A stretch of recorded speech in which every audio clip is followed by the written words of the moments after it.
மாணவர்களுடைய முன்னேற்றத்திற்கு அவசியம் தேவை அவர்களுடைய சுய முனைப்பு தான். எப்படின்னா, நான் ஒரு ஆசிரியர், என்னோட வகுப்புல மொத்தம் 50 பேர். ஸோ இந்த தலைப்பை தேர்ந்தெடுக்கிறதுல எனக்கு ஒரே குழப்பம், எதை தேர்ந்தெடுக்கணும்னு தெரியல. அதனால என்ன பண்ண, மாணவர்கள் சம்பந்தப்பட்டதுனால இதை மாணவர்கள்ட்டே போய் கேட்கலாம் அப்படின்னு என்னுடைய வகுப்புக்குள்ள உள்ள போறேன். உள்ள போன உடனே அவங்கள்ட்ட கேட்கிறேன், இந்த மாதிரி ஒரு பேச்சரங்கம் வந்திருக்கு, அதுக்கு தலைப்பு கொடுத்துருக்காங்க, அதுக்கு பேசணும், எனக்கு ஒரே குழப்பமா இருக்கு அப்படின்னு. அப்போ ஒருத்தன் சொன்னா, சார் தலைப்பெல்லாம் நீங்க சொல்லுங்க சார், நான் உங்களுக்கு ஹெல்ப் பண்றேன் அப்படின்னு சொன்னான். நான் உடனே சொன்னேன், இருக்கிற அப்படியே அந்த தலைப்புலாம் அப்படியே சொல்லிக்கிட்டே இருக்கேன். ஒருத்தன் கை தூக்குறான், 2 பேர் கை தூக்குறான், 3 பேர் கை தூக்குறான், 4 பேர் கை தூக்குறான். அதிகபட்சமா அவன் தூக்குனது 5 பேர் மட்டும்தான். அதுக்கு அடுத்த தலைப்பு சொன்னேன், மாணவர்களுடைய முன்னேற்றத்திற்கு மிகவும் அவசியம் தேவை உங்களுடைய சுய முனைப்பு தான் சொன்னோன்னே 50 பேரும் கை தூக்குனா.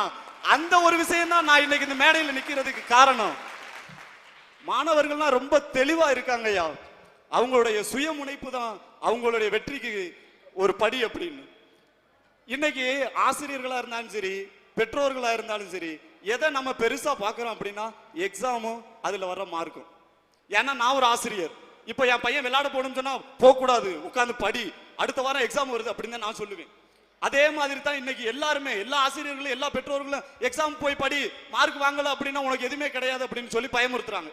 சேலம் மாவட்டத்தில் நடந்த ஒரு விஷயம், சேலம் மாவட்டத்தில் உள்ள ஒரு பள்ளியில மாணவர்கள் செய்தித்தாள் மூலியமா சயின்ஸ் எக்ஸிபிஷன் நடக்குது, காம்படிஷன் நடக்குது அப்படின்னு கேள்விப்பட்டு அவங்க ஆசிரியர்கள்ட்ட போய் சொல்றாங்க, சார் இந்த மாதிரி ஒரு காம்படிஷன் அனௌன்ஸ் பண்ணிருக்காங்க சார், நாங்க பார்ட்டிசிபேட் பண்றோம்னு.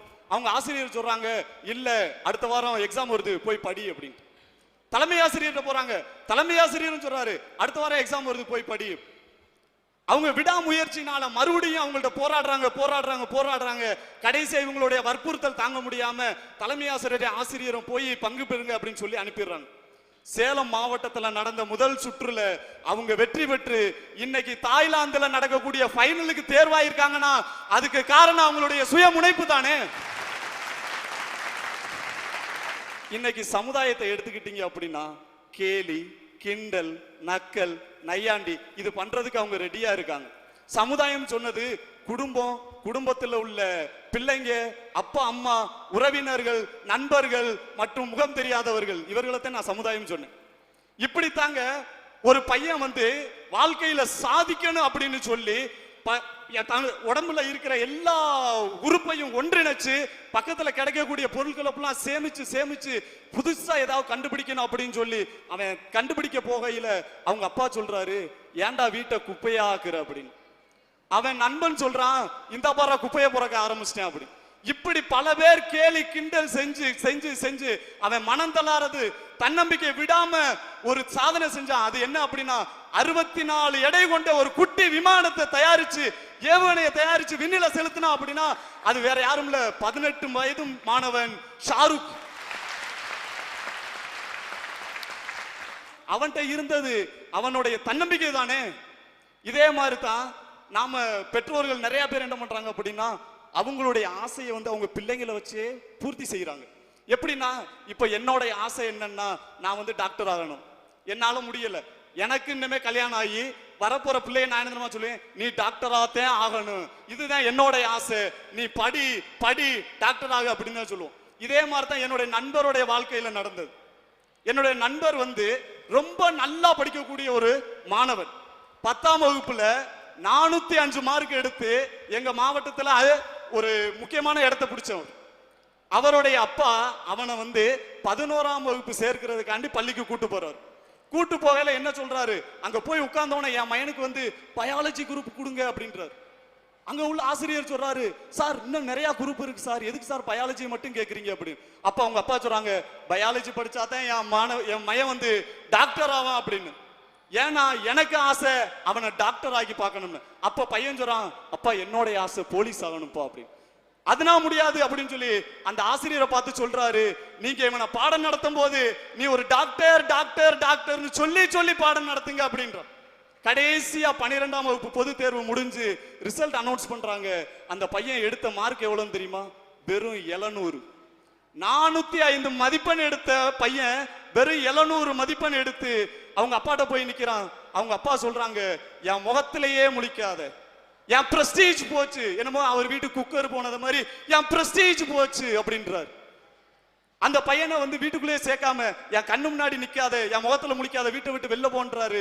வெளில போற பையன் என்ன பண்றான் அப்படின்னா பார்ட் டைம்ல ஒரு வேலைக்கு சேர்ந்து அதுல வர்ற வருமானத்தை வச்சு அவன் படிக்கிறான் படிக்கிறான் படிக்கிறான். படிச்சு அவன் நினைச்சது மாதிரியே போலீஸ் ஆகுறான். அந்த போலீஸ் துறையில ஒரு சாதனையும் புரிகிறான். அந்த சாதனை மறுநாள் செய்தி பேப்பர்ல வருது. 10 பேர் முன்னாடி டீ கடையில உட்கார்ந்து அந்த அப்பா பேப்பரை படிச்சுட்டு 10 பேரையும் பார்த்து சொல்றாரு, இது என் பையங்க, இது என்னோட மயன், இது என்னோட பையன் சொல்றாரு. அப்பாவையே பெருமைப்பட வச்சது அப்படின்னா அது அந்த பையனுடைய சுய முனைப்பு தானங்க காரணம். ஐயா, என்னோட வாழ்க்கையில நடந்தது. 5 வயசுல என்னுடைய பெற்றோர்கள் என்னைய ஹாஸ்டல்ல சேர்த்தாங்க. வெறும் 5 வயசுல. நீங்க எல்லாரும் நினைப்பீங்க 5 வயசுலயே ஹாஸ்டல்ல இருந்திருப்பானே, இவன் பெரிய சுட்டிக்காரன், சேட்டை அதிகமா பண்ணுவேன் அப்படின்னு. அப்படின்னா இல்ல, ரொம்ப அமைதியா இருப்பேன். இப்ப எப்படி உட்கார்ந்து இருந்தேன் அதே மாதிரி தான் ரொம்ப அமைதியாவே உட்கார்ந்து இருப்பேன். என்னைய கொண்டே ஹாஸ்டல்ல சேர்த்தாங்க. ஏன் சேர்த்தாங்க அப்படின்னு எனக்கு கேட்கணும்னு ஆசை. ஆனா எங்க பக்கத்து வீட்டுல இருக்கவங்க கேட்டுட்டாங்க, எதுக்காக 5 வயசுல கொண்டு போய் சோப்பு போட தெரியாது, ப்ரஷ் பண்ண தெரியாது, அவனை கொண்டு போய் எதுக்கு ஹாஸ்டல்ல சேர்க்கறீங்க அப்படின்னு. அப்ப அவங்க சொன்னாங்க, என் சொந்தக்காரங்க ஒருத்தவங்க சொன்னாங்க, இந்த சமுதாயத்துல இருந்தேன், எங்க வீட்டு ஏரியாவில் இருந்தேன் அப்படின்னா அவன் கெட்டு போயிருவேன், அவனை ஹாஸ்டல்ல சேருங்கன்னு சொன்னாங்க. என்னை கொண்டு ஹாஸ்டல்ல சேர்த்தாங்க. ஹாஸ்டல்ல சேர்த்த உடனே எனக்கு வந்து பெற்றோருடைய அரவணைப்பு கிடைக்கல. ஆசிரியர் அப்ப கண்டிச்சாங்க. ஆசிரியர் மேல ஒரு பயந்தே வந்துச்சே தவிர ஒரு மரியாதை வரல, ஒரு பக்தி வரல. அதனால இருந்தாலும் போயிட்டோம் அப்படின்ட்டு என்னுடைய சுய முனைப்புனால படிச்சேன் படிச்சேன் படிச்சேன். 12வது முடிச்சேன். 12வது முடிச்சு அடுத்த ஸ்டேஜுக்கு உள்ள போகையில அதே உறவினர்கள் கேட்கிறாங்க எங்க அப்பாட்ட, உங்க பையன் இன்னமுமா ஹாஸ்டல்ல படிக்கிறான், காலம் கெட்டு போச்சு அப்படின்னு ஒரு வார்த்தையை சொல்றாங்க. ஐயா, காலம் கெட்டு போச்சுன்னா அந்த வயசுல வந்து ஒரு மாணவன் தடுமாறக்கூடிய வயசு. அதனால என் மேல என்னுடைய பெற்றோர்கள் சந்தேகப்பட்டு, நீ பேசாம வீட்டுல இருந்து போயிட்டு வாப்பா அப்படின்னு கேட்டா. இது எப்ப கேட்டிருக்கேன்னு? 5 வயசுல கேட்டிருக்கேன்னு. 12வது முடிச்சு காலேஜுக்கு உள்ள போகையில என்கிட்ட கேட்கிறாங்க, நீ எங்களோட வீட்டுல இருந்து காலேஜுக்கு போயிட்டு வாப்பா அப்படின்னு. நான் வேண்டாம் அப்படின்னு சொல்லிட்டேன். ஏன்னா இனிமே வீட்டுல இருந்தா எனக்கு என்ன பண்றதுன்னு தெரியாது, இத்தனை வருஷமா ஹாஸ்டல்ல இருந்துட்டேன், இனிமேலும் இருந்துடுறேன் அப்படின்னு சொல்லி மறுபடியும் என்ன பண்றேன், படிக்கிறேன். படிச்சு முடிச்சு ஒரு ஸ்டேஜுக்கு போகையில அதே உறவினர்கள் எங்க அப்பாவை பார்த்து கேட்கிறாங்க, உங்க பையன் இன்னமுமா ஹாஸ்டல்ல இருந்து படிக்கிறான் அப்படி. எங்க அப்பா அப்பவும் கேட்டாங்க, ஏப்பா இந்த மாதிரி கேட்குறீங்க அப்படின்னு. பாத்துங்க, ஒரு நாள் ஒரு பொண்ணை தள்ளிட்டு வந்துட போறேன் அப்படின்னா. அதனால எங்க அப்பா என்ன பண்ணாங்க, என்னைய நம்பல, பக்கத்து வீட்டுல சொன்னதுனால உடனே என்ன பண்ணாங்க, கல்யாண ஏற்பாடு, பொண்ணு பாக்குறாங்க. ஊரு ஊரா போய் என் பையனுக்கு பொண்ணு பார்த்துக்கிட்டு இருக்காங்க. அப்படி பொண்ணு பார்க்கையில எனக்கு தகவல் வருது. நான் போன் பண்ணி கேட்கிறேன், ஏன்பா இந்த மாதிரி பண்றீங்க, நான் சாதிக்கணும், இன்னும் ஒரு 2-3 வருஷம் ஆகட்டும் அப்படின்னு சொன்னப்ப அவங்க என்ன சொன்னாங்க, உன் மேல எனக்கு நம்பிக்கை இல்லை, உன் மேல நம்பிக்கை இல்லை அப்படின்னு பெத்தவங்க சொல்ல, உறவினர்கள் சொன்னதை வச்சு என்னுடைய பெத்தவங்க சொன்னாங்க. கடைசியா நான் சாதிக்கணும் அப்படின்னு சொல்லி என்னுடைய உறவினர்களை ஒதுக்கி வச்சேன். பெற்றோர்கிட்ட பேசுறதை நிறுத்தினேன், நண்பர்களோட பழகுறதை நிப்பாட்டினேன். சாதிக்கணும்ங்கிற ஒரு வெறி வந்துச்சு. படிச்சேன், சாதனை செய்யணும்னு நினைச்சேன். எம்ஏ எம்எட் முடிச்சு ஒரு ஆசிரியரா நான் இந்த இடத்துல நிக்கிறேன் அப்படின்னா அதுக்கு என்னுடைய சுய முனைப்பு தானங்க காரணம்.